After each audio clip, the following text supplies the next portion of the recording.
ఏరా అబ్బాయిలు, మన కంబ్యాక్ను బాగా ఎంజాయ్ చేశారా? ఎంజాయ్ అన్నమాట చాలా చిన్నదైపోతుందన్నా. ఆ లెవెల్లో ఎంజాయ్ చేసినాం. మరీ ఎక్కువగా పొంగిపోకండి రా బాబు. మనం గెలిచింది గోరంత అయితే గెలవాల్సింది కొండంత ఉంది. కొండల్ని పిండి చేసే సత్తా మన ఎస్ఆర్హెచ్ సొంతమన్నా.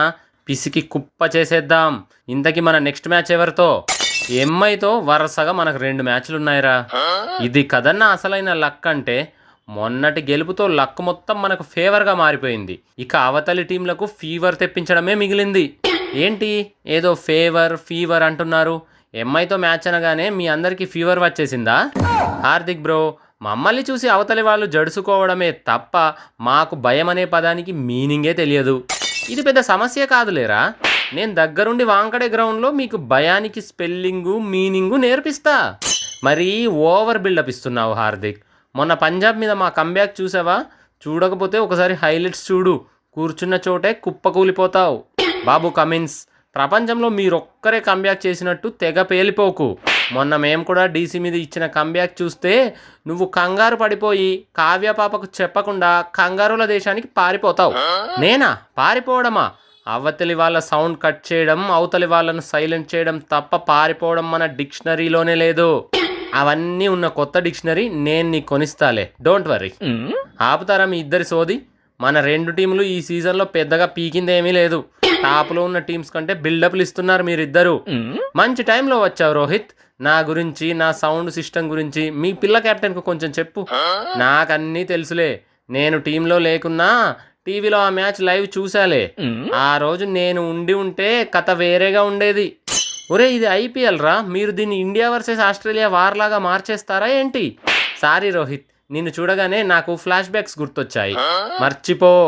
ఆ వరల్డ్ కప్కు రివెంజ్ కూడా మన ఛాంపియన్స్ ట్రోఫీలో మీకు ఇచ్చి పడేశాం. ఇక ఐపీఎల్ గురించి మాట్లాడు.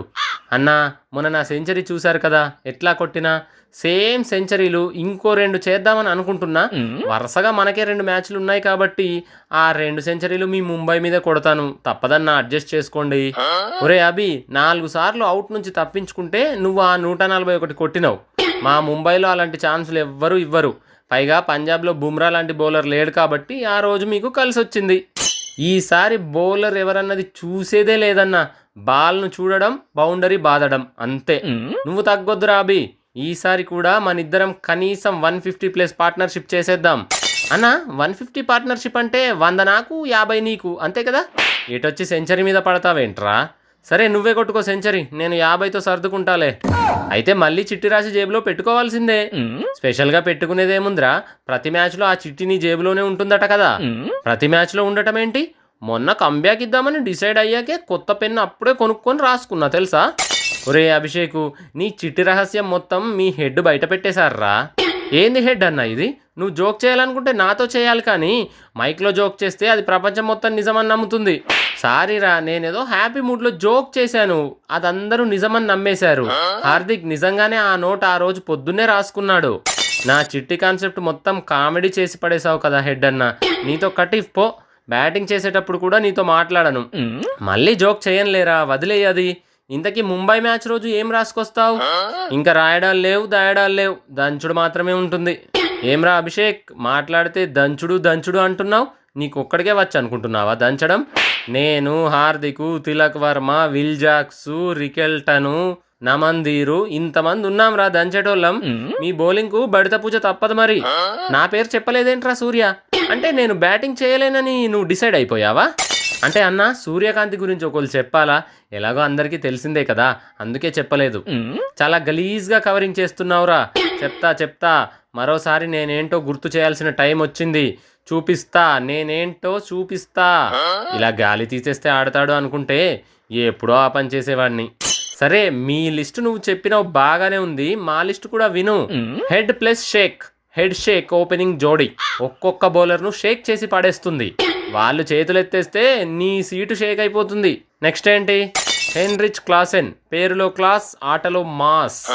ఆ క్లాసు మాసు మిక్సింగ్ను మేము మిక్సీలో జ్యూస్ పట్టినంత ఈజీగా అవుట్ చేసేస్తాం. కమిన్స్ అన్న, ఈ మ్యాచ్ నాకు వదిలేయండి అన్న, నేను చూసుకుంటా. ఏంట్రా నువ్వు చూసుకునేది బొక్క? నువ్వు చూసుకోలేవనే ముంబై నుండి బయటకు గెంటినాం. ఎస్ఆర్హెచ్కు రాగానే సెంచరీ చేసా చూసావా? ఆ తర్వాత 5 మ్యాచ్ల్లో ఒక్క దాంట్లో కూడా 20 దాటి కొట్టలేదు. అది గుర్తుందా? మీ మీద కొడదామని వెయిటింగ్లే అది. తొక్క కొడతావులే. మొన్న చూసావు కదా డీసీ మీద ఒకే ఓవర్లో 3 రన్అట్లు తీసి వాళ్ళు గెలవాల్సిన మ్యాచ్ని మా వైపు తిప్పుకున్నాం. అట్లుంటదిరా హార్దిక్ గాడి కెప్టెన్సీ అంటే. ఊకో హార్దిక్ బ్రో, ఆ ఐడియాలన్నీ రోహిత్ శర్మ అన్నాయంట కదా. నీకంత సీన్ లేదని రోహిత్ అన్న షాడో క్యాప్టెన్సీ చేశాడని బయట చెప్పుకుంటున్నారు. మరి షాడో క్యాప్టెన్సీ లేదు, గీడో క్యాప్టెన్సీ లేదు, మొత్తం నా సొంత ప్లానింగే. ఎవర్రా అలా చెప్పింది నీకు? ఇలాంటి ఎప్పుడైనా చెప్తే నమ్మకు, ఓకేనా? నీ మాటల్లోనే తెలిసిపోతుందిలే నమ్మాలో నమ్మకూడదో. నువ్వేంటో నీ క్యాప్టెన్సీ గొప్పతనం ఏంటో ఇప్పుడు మా మ్యాచ్లోనే చూస్తాలే. సరే చూర్రా, నేనేంటో నా కెప్టెన్సీ పవర్ ఏంటో మీ ఎస్ఆర్హెచ్ మీద చూపిస్తా. ఇంకా చాలు వెళ్ళండ్రా. మీకు బ్యాటర్స్ ఉన్నారు, మాకు బ్యాటర్స్ ఉన్నారు. మీరు కంబ్యాక్ ఇచ్చారు, మేము కంబ్యాక్ ఇచ్చాము. ఇక ఎవరు తోపో గ్రౌండ్లోనే తేల్చుకుందాం. ఇవన్నీ కరెక్టే కమిన్స్, కానీ మాకు ఎక్స్ట్రా 2 బెనిఫిట్స్ ఉన్నాయి. ఒకటి, మ్యాచ్ ఉప్పల్లో కాదు వాంకడేలో.